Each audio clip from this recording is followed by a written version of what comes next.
சரவணபவ. வெற்றிவேல் முருகனுக்கு அரோகரா. வீரவேல் முருகனுக்கு அரோகரா. ஆன்மீக நண்பர்கள் அனைவருக்கும் பாலாரஞ்சுவேகம் யூடியூப் சேனல் சார்பாக இனிய நல்வணக்கம். இந்த நாள் உங்கள் அனைவருக்கும் இனிய நாளாக அமையட்டும். தமிழ் வருடத்தின் 12வது மாதமும் 12வது நட்சத்திரமும் இணையும் கேட்ட வரம் தரும் பங்குனி உத்திரம். திருமண வரம், குழந்தை வரம், அரசு வேலை, சொந்த வீடு அமைய 12 நாட்கள் மற்றும் 11 நாட்கள் விரத முறை. எந்த தேதியில தொடங்கணும்? இந்த 6 விஷயங்களை செய்ய மறக்காதீங்க. முருகப்பெருமானுக்கு உரிய மிக முக்கியமான வழிபாட்டு நாட்கள்ல ஒன்னா சொல்லப்படுவது பங்குனி உத்திரம். இந்த நாளில் ஏராளமான பக்தர்கள் காவடி சுமந்து வருவதும் பால்குடம் ஏந்தி வந்தும் முருகப்பெருமான வழிபாடு செய்யறது வழக்கம். பங்குனி உத்திரம் அப்படின்றது தெய்வ திருமணங்கள் பலவும் நடைபெற்ற நாள் அப்படின்றதுனால இந்த நாளை திருமண தடை நீக்கும் விரதமா இந்த விரதத்தை பக்தர்கள் கொண்டாடிட்டு வர்றாங்க. இதை கல்யாண விரதம், கல்யாண சுந்தரர் விரதம் அப்படின்னும் புராணங்கள் போற்றுது. மகாலட்சுமி ஐயப்பன் அவதரித்த நாள் அப்படின்றதுனால என்ன பிரச்சனையா இருந்தாலும் அது நீங்குவதற்காக எந்த தெய்வத்திடமும் முறையிட ஏற்ற நாள் தான் பங்குனி உத்திர திருநாள். திருமண வாழ்க்கையில இருக்கக்கூடிய பிரச்சனைகளை தீர்ப்பதற்குரிய நாளா பங்குனி உத்திரம் இருக்கு. பங்குனி உத்திர விரதத்தை யார் வேண்டும்னாலும் இருக்கலாம். சிறுவர்கள் முதல் பெரியவர்கள் வரை அனைவருமே இந்த விரதத்தை கடைபிடிக்கலாம். இந்த நாள்ல பக்தர்கள் பல பேரும் முருகனுக்கு காவடி எடுக்கக்கூடிய வழக்கம் இருக்கு. இந்த நாள்ல திருப்பதியில் உள்ள புஷ்கரணி உள்ளிட்ட புனித குளங்கள்ல நீராடினா மறுபிறவி ஏற்படாது அப்படின்னு பத்ம புராணத்துல சொல்லப்பட்டிருக்கு. இவ்வளவு சிறப்பு வாய்ந்த இந்த பங்குனி உத்திர விரதம் அப்படின்றது பங்குனி மாதத்தில் வரக்கூடிய பௌர்ணமியும் உத்திரம் நட்சத்திரமும் இணையும் நாள் தான் பங்குனி உத்திரம். தமிழ் மாதத்துல 12வது மாதமாகிய பங்குனியும் 27 நட்சத்திரங்கள்ல 12வது நட்சத்திரமாக வரக்கூடிய உத்திர நட்சத்திரமும் இணைந்து வரும் நாளை தான் நாம பங்குனி உத்திர திருநாளா கொண்டாடிட்டு வரும். இந்த பங்குனி உத்திர நாள் முருகப்பெருமானுக்குரிய முக்கிய வழிபாட்டு நாளா சொல்லப்படுது. ஆனா இந்த நாள் பாத்தீங்கன்னா சிவன், பெருமாள், சுவாமி ஐயப்பன், தர்மசாஸ்தா அப்படின்னு அனைத்து தெய்வங்களையும் வழிபட்டு தெய்வீக அருளை பெறுவதற்கான அற்புத நாளா சொல்லப்படுது. 2025ஆம் ஆண்டு இந்த பங்குனி உத்திர திருநாள் ஏப்ரல் 11ஆம் தேதி வெள்ளிக்கிழமை என்று வரவிருக்கிறது. இந்த பங்குனி உத்திர திருநாளுக்காக நாம பாத்தீங்கன்னா 12 நாள் விரத முறை கடைபிடிக்க போறோம்.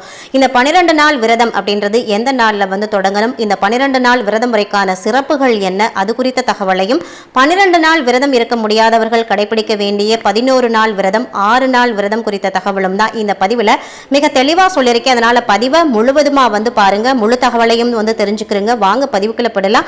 இதுவரைக்கும் நம்ம சேனல் சப்ஸ்கிரைப் பண்ணாம இருக்கீங்க அப்படின்னா சப்ஸ்கிரைப் பண்ணிட்டு பக்கத்துல இருக்கிற பெல் பட்டன் கொடுத்து ஆல் அப்படின்ற நோட்டிபிகேஷனையும் ஆன் பண்ணி வச்சுக்கிறீங்க.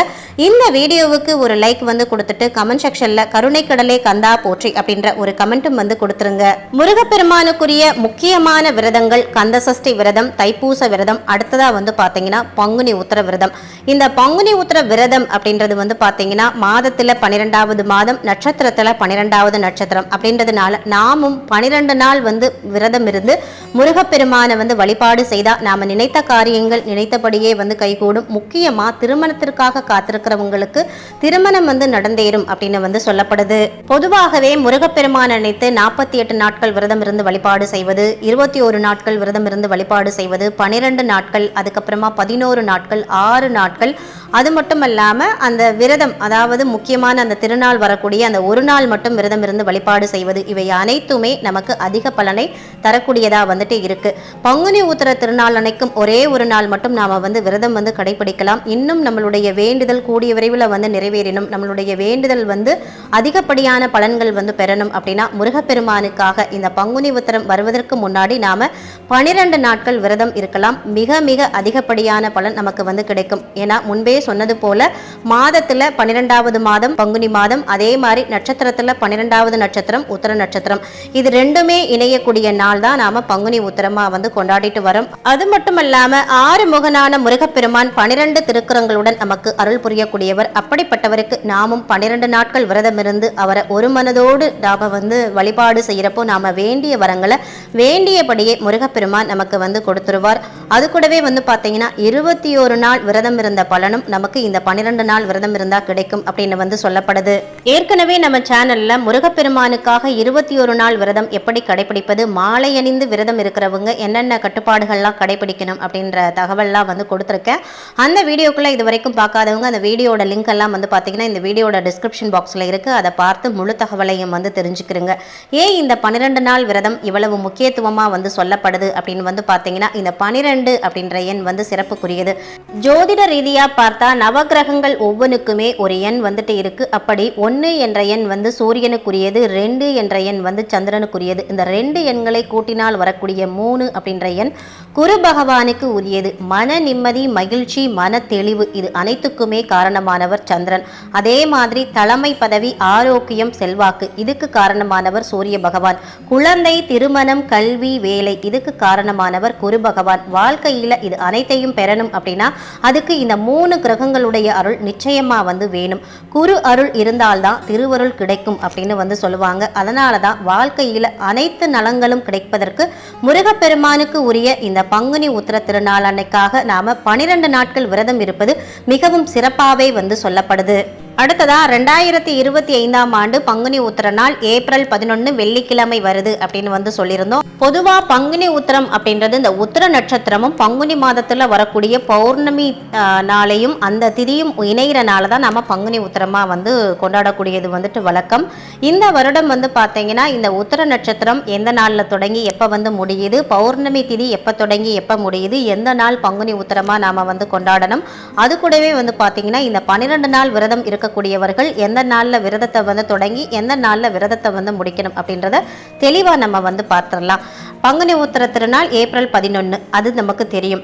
இந்த உத்திர நட்சத்திரமானது ஏப்ரல் 10ஆம் தேதி பகல் 2:07 வந்து துவங்கி ஏப்ரல் 11ஆம் தேதி மாலை 4:11 வரைக்கும் மட்டும்தான் இந்த உத்திர நட்சத்திரம் வந்துட்டு இருக்கு. ஆனால் பௌர்ணமி திதி அப்படின்றது ஏப்ரல் 12ஆம் தேதி காலை 4:13 வந்து துவங்கி ஏப்ரல் 13ஆம் தேதி காலை 6:03 வரைக்கும் பௌர்ணமி திதி வந்துட்டு இருக்கு.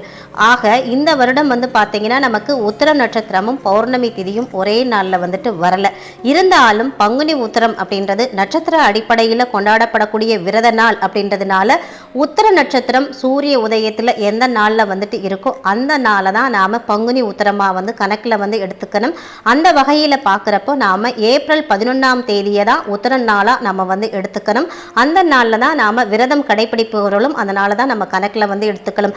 நீங்கள் ஒரு நாள் விரதம் வந்து இருந்தாலும் பங்குனி உத்திர திருநாள் அன்னைக்கு மட்டும் விரதம் இருக்கிறவங்களா இருந்தாலும் ஏப்ரல் 11ஆம் தேதி வெள்ளிக்கிழமை அதிகாலையில் விரதத்தை துவங்கி அன்று மாலை விரதத்தை வந்து முடிக்கணும். பங்குனி உத்திரத்துக்காக 12 நாட்கள் விரதம் இருக்கிறவங்க மார்ச் 31ஆம் தேதி திங்கட்கிழமை அதிகாலையிலேயே விரதத்தை வந்து துவங்கி ஏப்ரல் 11ஆம் தேதி மாலை அதாவது வெள்ளிக்கிழமை மாலை என்று நீங்க விரதத்தை வந்து நிறைவடையணும். கரெக்டாக 12 நாட்கள் உங்களுக்கு பங்குனி உத்திர நாளோடு நமக்கு சேர்த்து வரும்.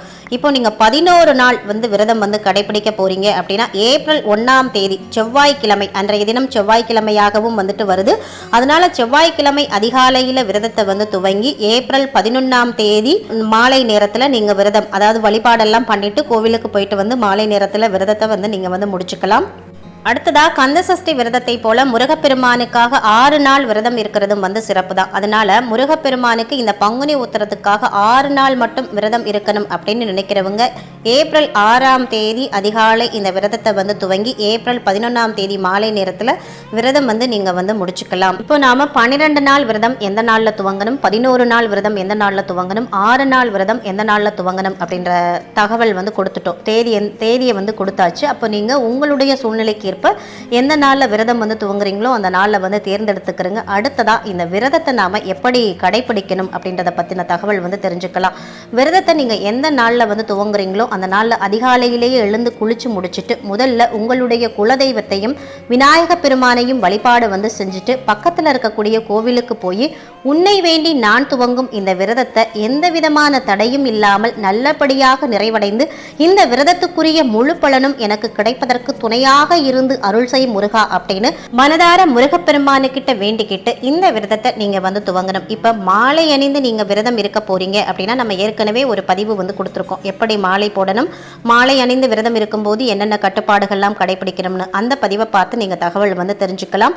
மாலை போடாம காப்பு கட்டி விரதம் இருக்க போறீங்க அப்படின்னாலும் நீங்க காப்பு கட்டி விரதம் இருக்கலாம். அது மட்டும் இல்லாம நீங்க விரதம் மட்டும் இருந்தாலும், அதாவது அவரவருக்கு என்னென்ன தேவைகள் இருக்கோ அதற்கு ஏத்தாற் போல நீங்க இந்த விரதத்தை வந்து கடைபிடிச்சுக்கலாம். நீங்க விரதம் இருக்கக்கூடிய இந்த 12 நாட்களோ அல்லது 11 நாட்களோ தினமுமே 3 வேளையும் சாப்பிடாம இருக்கிறது அப்படின்றது முடியாத காரியம்.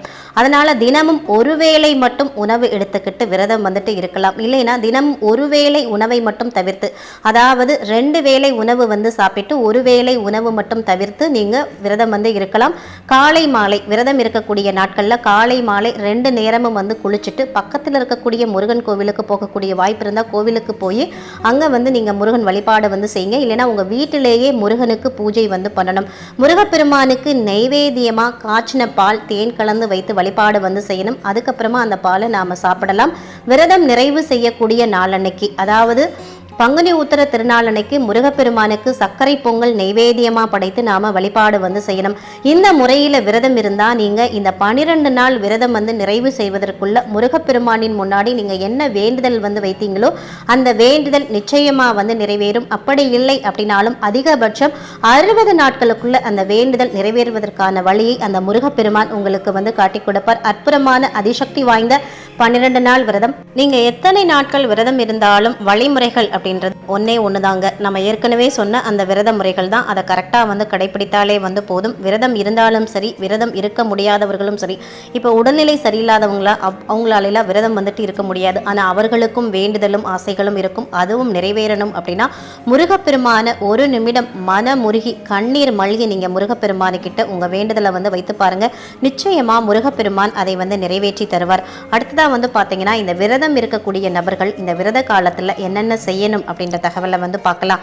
பொதுவா வந்து விரதம் இருக்கக்கூடிய நாட்கள்ல உங்களால கோவிலுக்கு போக முடியும் அப்படின்னா கோவிலுக்கு போய் குறிப்பிட்டு முருகன் வள்ளி தெய்வானையோடு இருக்கக்கூடிய அந்த கோவில்ல போய் வழிபாடு வந்து செய்யணும். அதுவும் திருமணம் வர வேண்டி விரதம் இருக்கிறவங்க இந்த மாதிரி வள்ளி தெய்வானையோடு முருகப்பெருமான் இருக்கக்கூடிய இடத்துக்கு போய் வழிபாடு செய்யும் போதோ இல்ல சிவன் கோவில்ல போய் சிவன் பார்வதி சமேதமா வழிபாடு செய்யும் போதோ திருக்கல்யாண உற்சவத்துல கலந்து கொண்டா நமக்கு செல்வ வளமும் மகிழ்ச்சியான திருமண வாழ்க்கை தெய்வீக அருள் கிடைக்கும் அப்படின்னு வந்து சொல்லப்படுது. அப்படி போகக்கூடிய அந்த கோவில்ல வந்து நாம இறைநாமங்கள்ல ஜெபிக்கிறதும் நமக்கு சிறப்பான பலனை வந்து கொடுக்கும். அதாவது கண்டிப்பா நாம ஆலய தரிசனம் வந்து பண்ணணும். அதாவது கோவிலுக்கு வந்து போகணும் இந்த விரதம் இருக்கக்கூடிய காலகட்டத்தில்.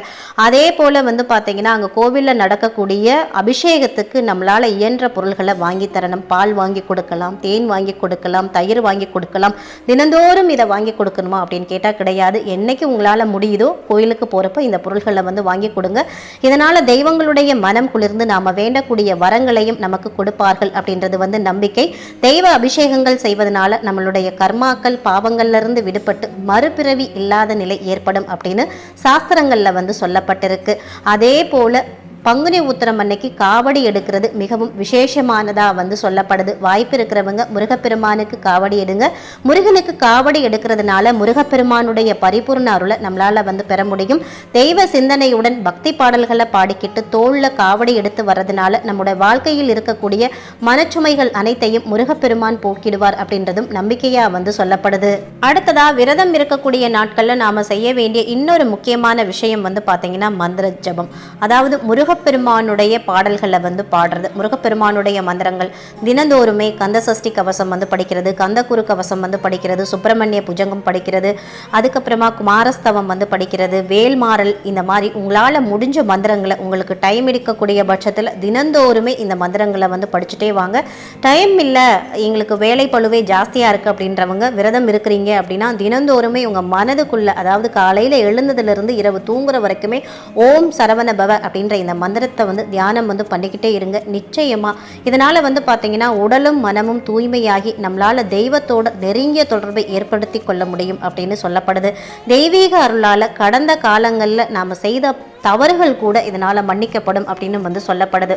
அடுத்ததாக இந்த விரத காலகட்டத்தில் நாம் செய்ய வேண்டிய இன்னொரு முக்கியமான செயல் என்னன்னு வந்து பார்த்தீங்கன்னா, இது வந்து விரதம் இருப்பவர்களும் சரி விரதம் இல்லாதவர்களும் சரி நம்மளால் இயன்ற தானத்தை மற்றவங்களுக்கு வந்து செய்யணும். தான தர்மம் அப்படின்றது இறைவனை நாம் நேரடியாக அடையிறதுக்கான வழியை நமக்கு வந்து காட்டி கொடுக்கும். இறைவனுடைய பாத கமலத்தை சரணடைய சரியான வழியாகவும் சொல்லப்படுது. ஏழை எளிய மக்களுக்கு உணவு உடை தேவையான பண உதவி செய்யலாம். இதனால நம்முடைய கெட்ட கர்மாக்கள் குறையும் அப்படின்னு வந்து சொல்லப்படுது. இதுவரைக்கும் இந்த பதிவில் முருகப்பெருமானை வேண்டி நாம் இருக்க வேண்டிய பங்குனி உத்திரம் 12 நாள் விரத முறை குறித்த தகவல் வந்து சொல்லியிருந்தேன். இந்த பதிவு உங்களுக்கு மிகவும் பயனுள்ள பதிவாக இருந்திருக்கும் நினைக்கிறேன்.